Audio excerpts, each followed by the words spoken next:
अगर आपके फेस में कोई स्वेलिंग है और अगर आप उसकी वजह से परेशान हो तो इट इज़ वेरी लाइकली कि it is either a lipoma और sebaceous cyst, which is a good news for you because lipoma और सेबेशियस सिस्ट ये जो दोनों चीज़ें हैं ये नॉन कैंसरस कंडीशंस होती है।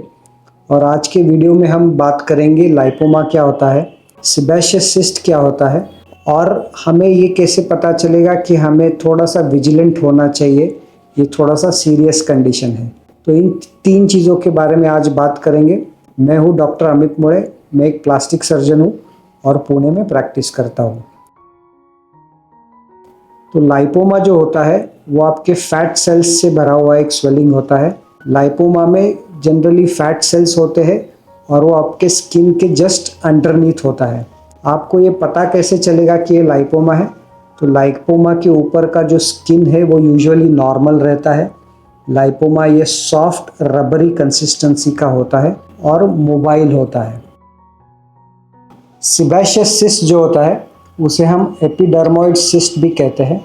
वो हमारे हेयर ग्लैंड्स, हेयर से रिलेटेड जो ग्लैंड्स होते हैं वो ब्लॉक होने के कारण सेबेशियस सिस्ट हो सकता है।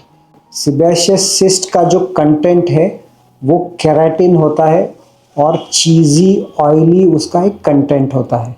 सेबेशियस सिस्ट के ऊपर एक छोटा सा पंक्टम कई बार दिखाई देता है।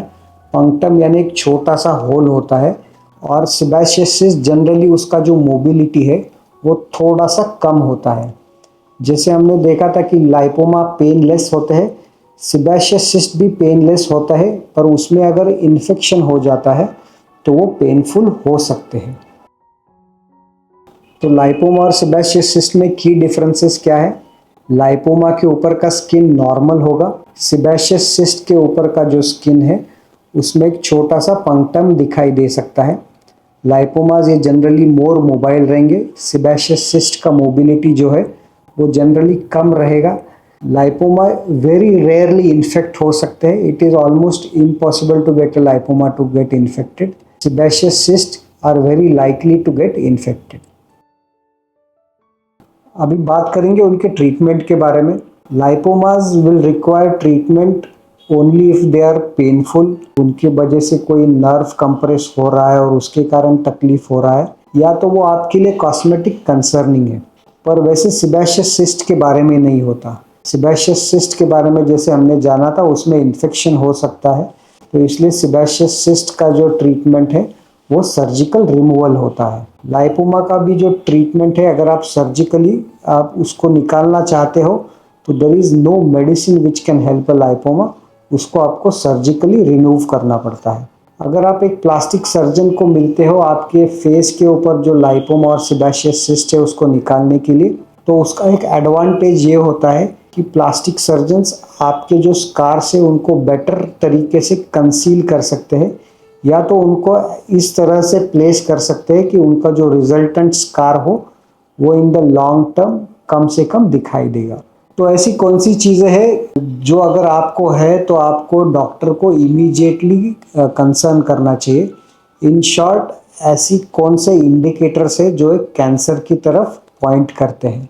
तो आपका अगर स्वेलिंग मोर देन 5 सेंटीमीटर्स है, आपका स्वेलिंग जो है फास्ट ग्रोइंग है और अगर उसके ऊपर स्किन चेंजेस है, अल्सरेशन है, तो ये इंडिकेटर्स है कि वो एक कैंसर हो सकता है।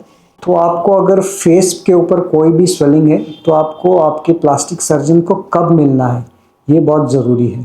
तो आपको अगर वो एक कॉस्मेटिक कंसर्न लग रहा है तो आपको प्लास्टिक सर्जन को मिलना है। सेकेंडली, कुछ ऐसे मार्कर्स हो सकते हैं कि जो एक मैलिग्नेंसी या कैंसर की तरफ पॉइंट करते हैं, तो वो कौन से हैं?